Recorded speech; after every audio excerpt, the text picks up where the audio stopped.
días. No sé si serán buenos días o tardes o noches cuando se vea esto. Es una edición un poco especial de la Zorra Capote Conf, totalmente remota, online, debido a la pandemia que estamos sufriendo. Tenía ganas, he conseguido por fin colar una charlita sobre ciberseguridad en estas conferencias, así que muchas gracias a los organizadores por el huequecillo y bueno, espero que os resulte entretenida y sobre todo que os sea útil. Bueno, esto es un resumen muy rápido sin ningún interés de quién soy yo.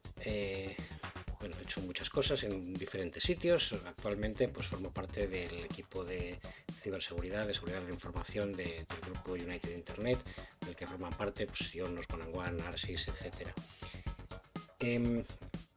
A mí una de las cosas que más me gusta de estas charlas en este entorno de una conferencia, pues quizá enfocada desde el origen un poco más hacia el desarrollo, pues es acabar un poco con la imagen esta, ¿no? de los equipos de seguridad y desarrollo dándose hachazos.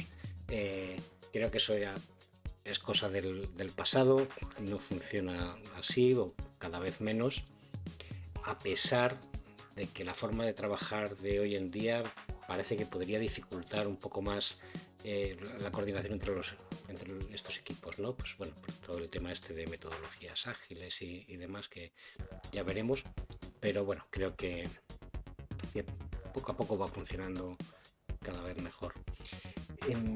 He traído unos ejemplos a modo de introducción de por qué la ciberseguridad es importante, ¿no? Bueno, pues está todo el día en los medios, es bastante habitual encontrarse con noticias de este tipo.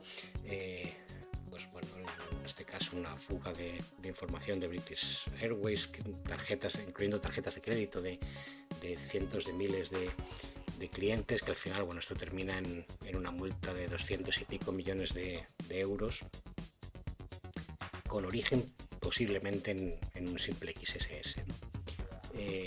Esto lo recordaréis posiblemente de hace un par de años, en Twitter recomendándonos cambiar la contraseña, porque bueno, se les habían escapado contraseñas en texto claro en unos logs. El caso de Caja Rural, una fuga de información con información de clientes, incluyendo datos personales, contraseñas. Las contraseñas estaban hasheadas, cosa que en principio es correcta, pero con un algoritmo que no estaría entre los aconsejados hoy en día. El caso de Prosegur, que también fue bastante notable en su momento, aunque es una cuestión diferente porque fue un ataque de ransomware que posiblemente sería objeto de otra charla, pero que bueno, que también es relevante, ¿no? Esto es un artículo de 5 días con un ranking de mayores multas por privacidad, entre ellas está la de British Airways. Creo que en este momento estaba la primera, no sé si hay alguna más. Por eso está muy bien, ¿no? Porque al final, pues esto lo leen los dueños de las empresas y los altos directivos y preguntan, oye, pero esto puede pasar. Y sí, claro que puede pasar, ¿no? ¿Te acuerdas del presupuesto que te pedí para ciberseguridad? Me dijiste que no había y tal. Bueno, pues ahora ya sí hay. Bueno, pues estas cosas hay que aprovecharlas, que nos pueden venir bien. Y es que al final, pues esto es dinero, ¿no? Estos incidentes se traducen en pérdidas. Estos son ejemplos de costes estimados de brechas de seguridad por sector. Salud, pues 7 millones de dólares y pico. Bueno, son cantidades como para preocuparse. Esto, bueno, pues una cita de Ginny Rometty, que bueno, ahora mismo ya no es la presidenta de IBM, creo que sigue en el consejo de administración, pero dijo, pues, bueno, hace unos años, que el cibercrimen era posiblemente la mayor amenaza para cualquier compañía en el mundo, ¿no? No dijo cualquier compañía de software, dijo cualquier compañía, porque hoy en día pues cualquier compañía es una compañía de software, ¿no?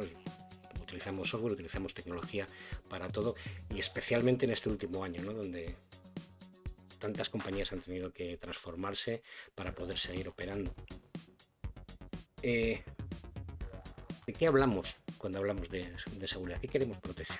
Pues tradicionalmente se habla de 3 pilares básicos de la seguridad, ¿no? La confidencialidad, el hecho de que la información solo debe ser accesible a las personas autorizadas, la integridad, que la información debe ser fiable, no debería poder ser alterada por terceros no autorizados, y la disponibilidad, que es que la información esté accesible cuando la necesitamos.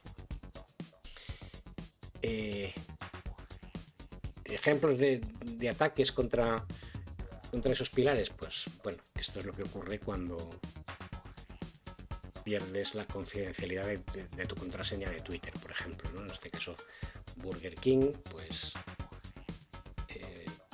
alguien escribe un tweet con esos credenciales, le cambia el logo, le cambia el nombre, le pone como McDonald's. Bueno, en este caso pues puede ser una cosa muy divertida, quizás a los dueños de la compañía no les haría mucha gracia, pero bueno, no tiene mayor relevancia.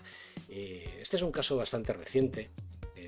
Creo que fue la ministra de Defensa de los Países Bajos que se le ocurrió la genialidad de tuitear una foto de su navegador entrando a una conferencia con los ministros de defensa del resto de países de la Unión Europea, que es algo que diría yo que suena un poquito confidencial. Bueno, pues publicó el enlace, faltaba creo que un solo dígito del PIN, entró un periodista, no tuvo que hacer un gran esfuerzo para colarse, ¿no? Para desesperación de José Borrell, que intentaba salir del paso como podía.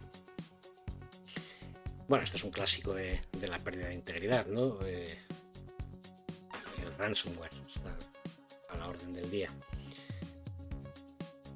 Y la disponibilidad, pues el caso típico, los ataques de denegación de servicio. En este caso, pues el famoso, seguro que recordáis el famoso ataque, el incidente de la botnet Mirai, que se llevó por delante media internet, incluyendo pues Amazon, GitHub, Netflix. ¿Qué íbamos a hacer sin Netflix? Este es un caso reciente, seguro que alguno lo sufrió a finales de año, cuando buena parte de los servicios de Google estuvieron inaccesibles durante 40-45 minutos. Menudo susto, sin Google. ¿Qué vamos a hacer sin Google? Otra cuestión bastante relevante es no ya cuál es la amenaza, sino de quién viene. Porque no es lo mismo protegerse contra script kiddies que protegerse contra actores de Estado. Los script kiddies, pues bueno, son el típico graciosito que coge un script, lo ejecuta sin saber muy bien qué es lo que está haciendo. Bueno, al final pues es ruidoso, es molesto, pero no debería tener ningún peligro. Lo que pasa es que, bueno, pues si tienes que caer, si tienes un incidente de ciberseguridad, que no sea por esto, ¿no? Porque, bueno, no diría nada bueno. Otro tipo de amenazas son los activistas, pues como Anonymous, Julian Assange o, por supuesto, Elliot Alderson, que no ha visto Mr. Robot. El crimen organizado, que posiblemente pues el más frecuente y el más peligroso. Al final esto es un negocio que funciona bastante bien, como podéis ver en la foto de abajo. Bueno, relativamente bien, porque aquí estaba muy contento, no recuerdo el nombre del chico estaba muy contento haciéndose fotos con su Lamborghini, ahora está en la cárcel, pero bueno, al final pues es un trabajo. Los insiders, las personas dentro de la compañía, empleados insatisfechos, estos lo que tenemos que aprovechar para pedir que nos tengan contentos, ¿no? Bradley Manning o Edward Snowden son casos muy famosos. Bradley Manning, que ahora es Chelsea Manning, ya sabéis. La competencia puede ser una amenaza, y en algunos sectores pues una amenaza muy muy importante. Imaginaos, por ejemplo, bueno, este es un ejemplo de automoción, pero imaginad las farmacéuticas, sobre todo hoy en día, tema vacunas y demás. Es una amenaza desde luego muy real. Y bueno, luego ya están las amenazas de nivel de Estado. Aquí si tenemos este enemigo, pues ya estamos jodidos. Bueno, podemos intentar protegernos, pero bueno, llegaremos hasta donde lleguemos. Que si quiere entrar, pues es bastante posible que lo consiga. A menos que seamos otro estado y entonces ya estemos peleando un poco en igualdad de condiciones. Y aún así, pues bueno. Al final, pues bueno, hay ciertas cosas que creo que tenemos muy claras desde hace tiempo, ¿no? Tenemos que proteger la red, pues yo creo que todo el mundo tiene su firewall y sabe que tiene que abrir y que no tiene que abrir y tiene una cierta idea de cómo proteger sus sistemas, que hay que tenerlos actualizados y con los parches al día y tener establecidos unos procedimientos de hardening para evitar errores en los despliegues. En fin, tener un control, una protección de la infraestructura. Esto, pues bueno, incluso muchas veces podemos decidir irnos al cloud pensando que esto lo tenemos resuelto, pero bueno, ojo, que también hay que tenerlo en cuenta y en el cloud pues estamos hablando de sistemas de responsabilidad compartida y hay que tener claro hasta dónde tenemos que llegar y hasta dónde no. Pero todo esto no sirve de nada si no tenemos también protegidas nuestras aplicaciones, ¿no? Si no tenemos un proceso de desarrollo seguro de software, porque si no las protecciones de infraestructura desde luego no son suficientes. Nos queda, pues, bueno, algo así, ¿no? Una protección bastante inútil. ¿Qué es lo que ha ocurrido tradicionalmente o hasta hace? Esto, digamos que podía ser frecuente no hace tanto tiempo, ¿no? Pues que la seguridad no estaba presente en el proceso de desarrollo y no estaba presente en los momentos en que tenía que estar. Muchas veces, y bueno, yo preguntaba en ocasiones por ahí, ¿no? Pues cuando te juntabas con otra gente de otras compañías, en conferencias y demás, ¿no? Pero bueno, ¿vosotros qué hacéis? ¿Qué actividades tenéis de seguridad? No, bueno, pues no sé, pues hacemos un pentesting cuando vamos a salir a producción o cuando hemos salido a producción. Pues seguramente se queda corto, ¿no? Es insuficiente. Lo que pasa es que es complicado. Para mucha gente es complicado introducir elementos de seguridad o consideraciones de seguridad desde el principio, ¿no? Vamos a intentar dar una pequeña idea de cómo hacerlo. Sobre todo a día de hoy, ¿no? Que con las tendencias de, bueno, los habituales procesos hoy en día de integración continua, despliegue continuo, pues parece aún más complicado, ¿no? Porque ¿cómo integras la seguridad ahí? No puedes parar para meter seguridad, ¿no? Pues la seguridad a la que se tiene que adaptar a cómo funcionan estos procesos.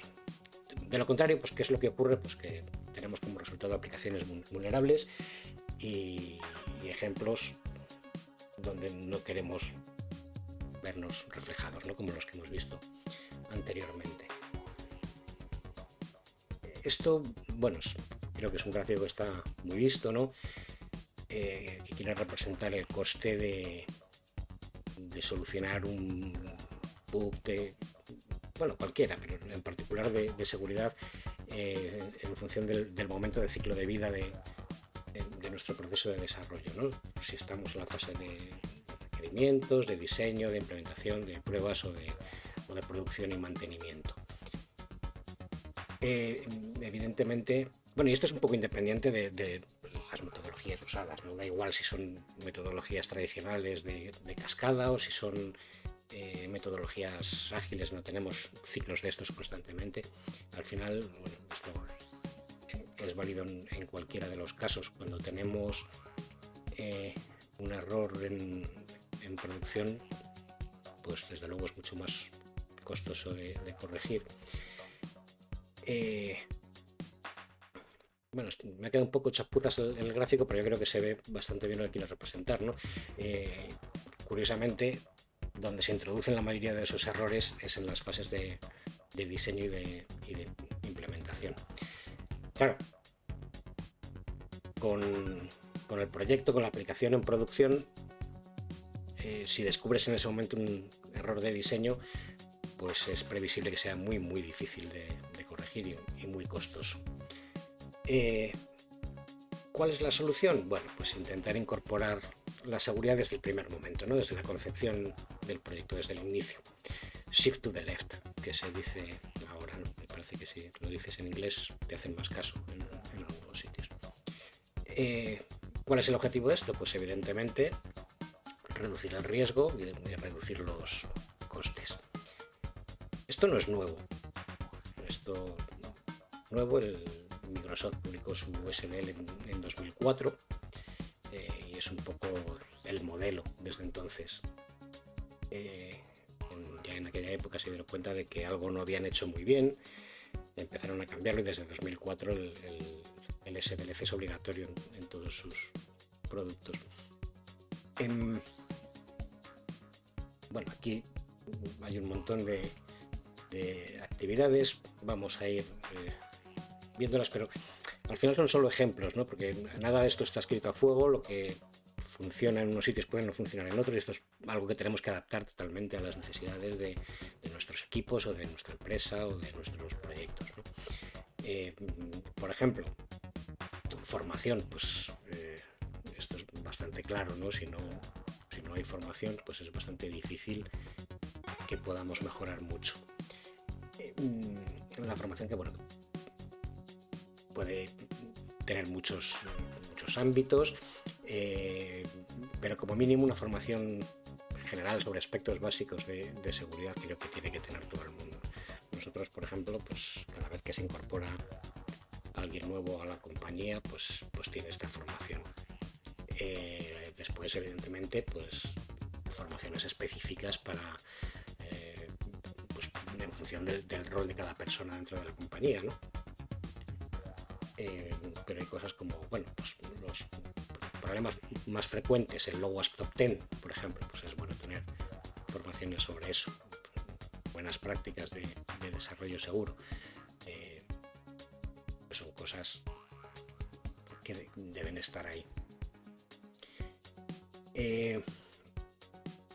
Otra cosa que podemos hacer, o que debemos hacer, es desde el inicio de los proyectos revisar los controles de seguridad en la arquitectura, en el diseño de la aplicación, identificar los posibles fallos lo antes posible. Es lo que hablábamos antes, ¿no? Un error en el diseño es muy difícil de corregir cuando ya estás en producción. Se trata de asegurar que nos estamos ajustando a los principios tradicionales de diseño seguro, pues cosas como la defensa en profundidad, el principio de mínimos privilegios. Pues, oye, si hay que hacer una consulta a una base de datos, no voy a usar root, vamos a utilizar un usuario con los privilegios estrictamente necesarios. Tener en cuenta la privacidad, tener en cuenta auditar y monitorizar todos los eventos relevantes, etcétera. Bueno, aquí hay cosas muy importantes, ¿no? Como la proporcionalidad, es decir, no podemos gastar en seguridad más de lo que valen los datos que queremos proteger, porque, bueno, pues no tiene sentido. Y por supuesto la seguridad tiene que ser usable, porque si no lo es, nos la vamos a intentar saltar. Esto es así. Otra cosa que podemos hacer desde el inicio es establecer una serie de requisitos de seguridad. Y en esto me gustaría entrar un poquito en detalle más adelante, ¿no? Luego lo vemos, ¿no? Que son, por cierto, en general requisitos no funcionales. Lo menciono porque, bueno, a mí me ocurrió una vez, ¿no? Fue una cosa muy graciosa, me echaron de una reunión, era una reunión inicial de proyectos, estaban estableciendo los requisitos iniciales y me querían echar. No me acuerdo si me fui o no me fui, ¿no? Porque mis requisitos no eran funcionales. No, aquí no hemos venido a hablar de cosas de esas raras, no, los requisitos funcionales. Bueno, afortunadamente creo que esas cosas hace mucho tiempo que no pasan. El modelado de amenazas es una cosa bastante interesante, que a mí en particular me gusta mucho, ¿no? No es algo que se pueda llevar a cabo en todos los proyectos, en todos los desarrollos, en todos los artefactos que vayamos a desarrollar, porque, bueno, a veces puede ser costosa en tiempo, pero bueno, suele ser muy útil y dar lugar a conversaciones bastante fructíferas. Evidentemente nada de esto, o sea, no vamos a hacer todo siempre, no tiene sentido, ¿no? Pues posiblemente una de las cosas que hay que hacer al principio es decidir cuáles de estas actividades tienen sentido y cuáles no. Y insisto, es muy interesante, pero claro, no siempre. ¿En qué consiste? Bueno, esto es un ejemplo de una aplicación cualquiera, ¿no? Con un servidor web, una base de datos, y estas líneas rojas punteadas representan distintas fronteras de seguridad, ¿no? Tenemos la parte pública, no confiable, tenemos un servidor web expuesto y tenemos una base de datos interna. Y para cada una de estas fronteras queremos analizar cuáles son las posibles amenazas. Y para eso nos basamos en el modelo Stride. Hay otros, este es uno más, ¿no? Hay muchas formas de hacer un modelado de amenazas. Aquí, en este caso, el modelo Stride, pues tenemos pues, una amenaza para cada una de las propiedades de seguridad que queremos conservar, ¿no? Por ejemplo, el spoofing es una amenaza contra la autenticación, no vamos a fingir ser otro usuario. El tampering o la manipulación de datos es una amenaza contra la integridad. El repudio es una amenaza contra el no repudio, obviamente, ¿no? ¿Qué significa esto? Pues imaginaos pues, bueno, un cliente que se queja de que, yo qué sé, ha perdido unas máquinas. Imaginaos, tenéis máquinas en Amazon y de repente no están, ¿no? Bueno, pues tenemos que tener mecanismos para garantizar que si alguien ha borrado esas máquinas no pueda decir que no lo ha hecho, ¿no? Fundamentalmente, por ejemplo, un sistema de login que esté preparado para no poder ser manipulado. Bueno, la revelación de información, que es una amenaza contra la confidencialidad, la denegación de servicio contra la disponibilidad, hemos visto ejemplos antes, y la escalada de privilegios pues contra la autorización, ¿no? Hacer algo que no deberías poder hacer.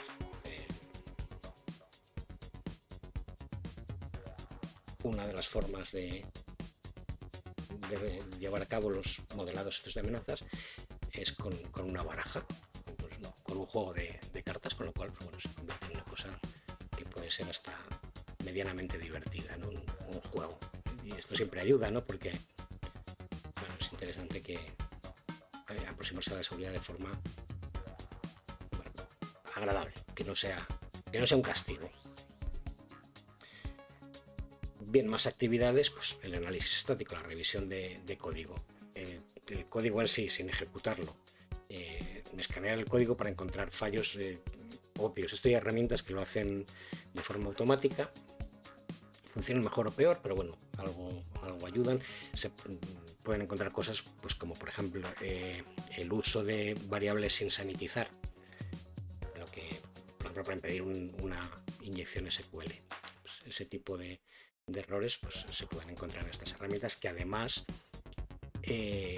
pueden funcionar de forma automática integrada en nuestros pipelines, ¿no? Por ejemplo, una herramienta muy típica es SonarQube, es bastante popular porque es open source y se puede integrar por ejemplo, pues en nuestro Jenkins de forma automática. El objetivo, pues lo de siempre, encontrar los fallos lo antes posible. Eso es el objetivo que tenemos con toda esta charla.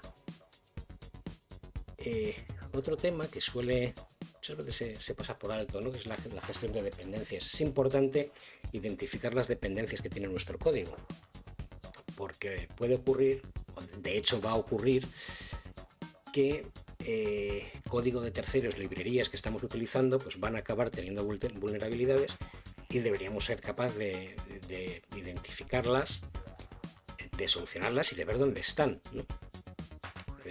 Por ejemplo, imaginad que estamos usando, pues yo qué sé, la librería OpenSSL, versión no sé qué, que se publica una vulnerabilidad, nos enteramos, sabemos dónde la tenemos, es interesante tener un mecanismo que nos ayude a esto. Por ejemplo, OWASP tiene un proyecto, el Dependency Track, que nos ayuda con esto.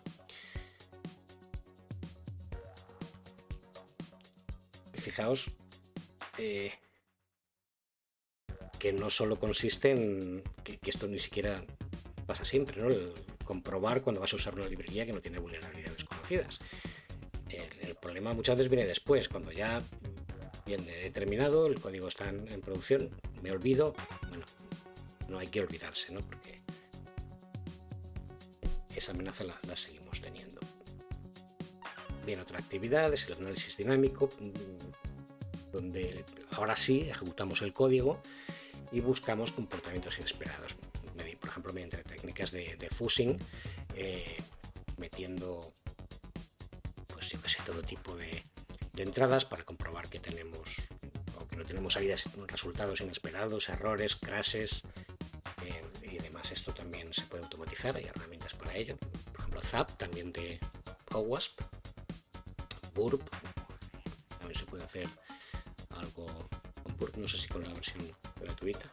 Con la versión gratuita se puede hacer muchas cosas, pero no todas. Bueno, ya si tienes dinero, pues Acunetics o alguna otra herramienta por el estilo.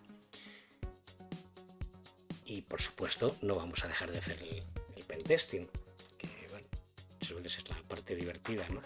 Con suerte antes de salir a producción, que eso tampoco pasa siempre.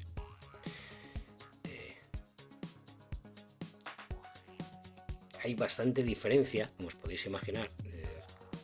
Comentábamos antes lo de casos en que solo se hace el pentesting, ¿no? Bueno, de hacer solo el pentesting, hacer, no ya digo todas, sino una parte de todas estas actividades que hemos ido mencionando, pues ya supone una mejora sustancial. El pentesting, desde luego, es algo que va a ocurrir de todas formas.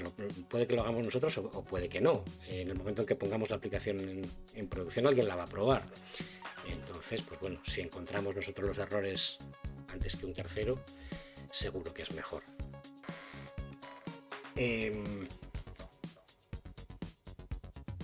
ya en los últimos minutos de la charla quería volver, habíamos hablado o había dicho que quería entrar un poquito más en profundidad de cómo formalizar los requisitos de seguridad cuando iniciamos un proyecto nuevo, un artefacto nuevo, ¿no? Bueno, puede haber muchas maneras.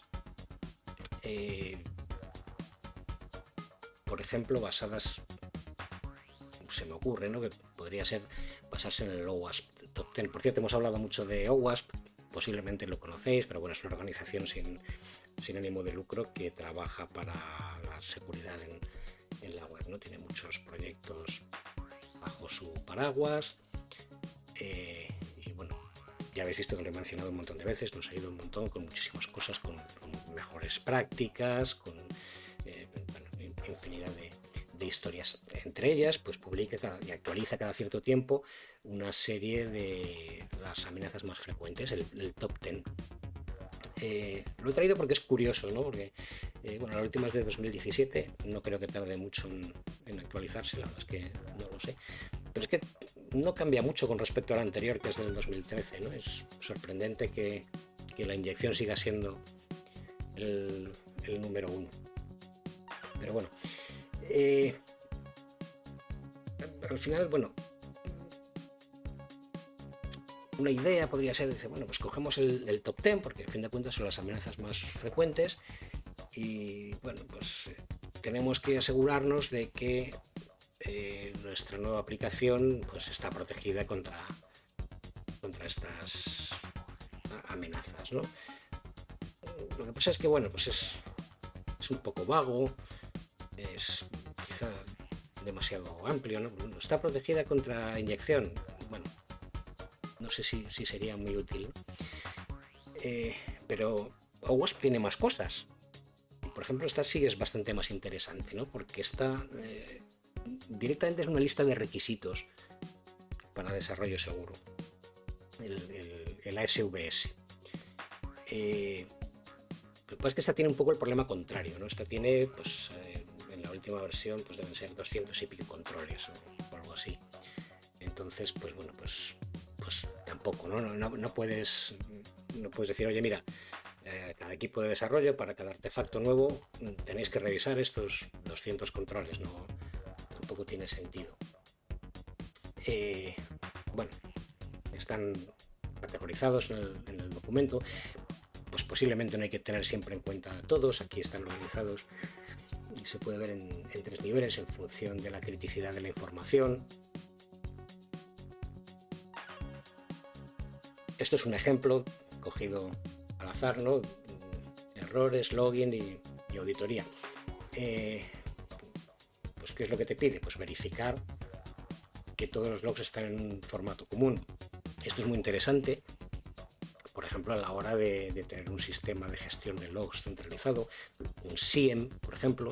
A mí es algo que me ha ocurrido alguna vez, ¿no? Que llega un proyecto nuevo, lo quieres integrar con el SIEM, que son sistemas que recogen logs de distintas fuentes, los correlacionan y son capaces de tomar decisiones en base a esas correlaciones, generar alertas, bueno, lo que sea. Y es posible, a mí me ha ocurrido que te encuentres logs que son absolutamente inmanejables, ¿no? Porque, bueno, pues un evento no es una línea en el log, sino que son 5 separadas, que no hay forma de juntar, que además se mezclan con otros eventos que están en paralelo. Bueno, no hay por dónde cogerlo. Y claro, eso con el producto terminado, pues tiene mal arreglo. Una vez más, vamos a lo de siempre. Esto, si se revisa al principio, si se pone este requisito desde el principio, pues es algo que tenemos solucionado. Otro requisito, por ejemplo, pues que los logs se transmitan de forma segura a otro sistema. Otro posible error, otro posible control relacionado con los logs, posiblemente estaría en otra categoría, pero bueno, se me viene ahora a la cabeza por lo de Twitter, ¿no? No escribir en los logs información confidencial, como por ejemplo contraseñas. Seguramente si Twitter lo hubiera hecho, no se les habría escapado. ¿Cómo hacemos entonces? Porque bueno, tenemos 200 requisitos, quizá no tenemos que pasarlos todos cada vez. ¿Qué hacemos? ¿Ponemos un Excel? Bueno, pues empezamos por ahí, ¿eh? En su día lo probamos y funcionaba regular, ¿no? Porque eso de trabajar con Excel, pues ya habéis visto, pues pasan estas cosas que habéis visto. Además, a nadie le gusta trabajar con Excel. ¿Cómo no le puedes dar a un desarrollador un Excel? Estamos en 2021 y le puedes pasar un Excel con los requisitos. Esto realmente no funcionaba y entonces, bueno, pues hubo un par de compañeros nuestros, Daniel Kiefer, René Reuter, ya no está en la compañía, Daniel sí. Bueno, ellos propusieron una solución, en principio para uso interno, después la liberaron, la hicieron open source y acabó acogida bajo el paraguas de OWASP, es uno de los proyectos estrella, digamos, de OWASP. Es una pequeñita aplicación web muy sencilla que ayuda a recoger estos requisitos y a trabajar con ellos. Se llama SecurityRat, está disponible en GitHub, hay incluso una imagen de Docker si queréis para poder utilizarla con más facilidad. Y es muy sencilla de usar, no me queda mucho tiempo para mirarla, pero podemos echarle un vistazo rápido. Al final consiste en que para cada proyecto podemos, para cada nuevo artefacto, podemos tratar de definirlo en función de una serie de preguntas sencillas, ¿no? Pues, ¿cómo de confidenciales son los datos? ¿Qué nivel de protección requieren? ¿Son datos públicos? ¿Son datos, pues yo qué sé, de pago, datos de salud, de información de carácter personal? Bueno, pues en función de esto, ¿qué tipo de artefacto? ¿Un frontend, una aplicación móvil, un web service? Vamos a seleccionar un web service, a todos nos gustan los web services. Va a tener autenticación centralizada, porque ya tenemos un LDAP puesto por ahí, no hay sesiones porque es una peer-based, va a ser accesible en internet y bueno, con esto hemos caracterizado nuestro artefacto y lo que hace esto es simplemente pues de la lista de las ASVS seleccionar los controles que nos aplican, ¿no? En este caso, pues bueno, de los 200 o 300 que sean, pues han quedado 59. Me pueden parecer muchos, pero luego a la hora de la verdad no son tantos. Todo esto es totalmente configurable, incluyendo los requisitos. Y, bueno, nosotros, de hecho, bueno, usamos un conjunto totalmente diferente, porque es el que nos encajaba a nosotros mejor. Pero bueno, para la demo pues está puesto el SVS porque es un estándar. ¿Qué es lo que hacemos con esto? Pues al inicio del proyecto nos podemos reunir con los interesados, con el equipo de desarrollo, con los product owners o con quien haga falta y decidir qué estrategia vamos a seguir para cada uno de estos requisitos. En este caso, bueno, tenemos estas opciones. Esto también nosotros lo tenemos diferente. Decidimos, bueno, pues mira, esto no es relevante en este proyecto, o bien esto ya lo tenemos hecho porque, bueno, esto es algo que viene de serie con nuestro modelo de desarrollo, o esto, pues mira, es una cosa que tenía que hacer, pero no la voy a hacer porque no me da la gana, porque, bueno, pues yo qué sé, no tengo recursos para hacerla, por la razón que sea. Bueno, esto lo importante es que haya transparencia y que quede documentado, ¿no? ¿Qué es lo que vamos a hacer? ¿Qué es lo que no vamos a hacer? ¿Por qué? Y bueno, y a partir de esto, con esto podemos trabajar, ¿no? Ya, estas son reuniones que normalmente son cortitas, suelen ser bastante productivas, creo que bastante útiles. Una vez revisados todos los requisitos, pues ¿qué es lo que podemos hacer? Pues podemos grabarlo en un Excel, no vamos a hacer eso. Se pueden, por ejemplo, crear una presentación o crear tickets de Jira, que es una cosa que está bastante más cercano a cómo se trabaja hoy en día. Bueno, en cualquier caso es un proyecto open source, está abierto, está activo, mantenido de forma activa tanto por René como por Daniel como por algún hay algún compañero más que está trabajando en ello y bueno, también gente de fuera que está interesada. Y bueno, yo os animo a que la probéis porque creo que sí que ayuda bastante, sobre todo si estáis en una fase inicial de cómo incorporar todos estos requisitos de seguridad desde el principio de los proyectos. Bueno, normalmente a estas alturas pues habría un ratito para preguntas y respuestas. Debido al formato de este año pues es un poco más complicado, pero bueno, yo os dejo por aquí un correo, os dejo también información, hay un canal de Discord bueno, una pequeña comunidad incipiente aquí en La Rioja. Os animo también, si queréis, a uniros a ella. Hay temas de seguridad, pero también de desarrollo de sistemas, bueno, todos estos temas son bienvenidos, así que os animo a uniros. Ya por último, algo que me gusta comentar siempre en todas las charlas,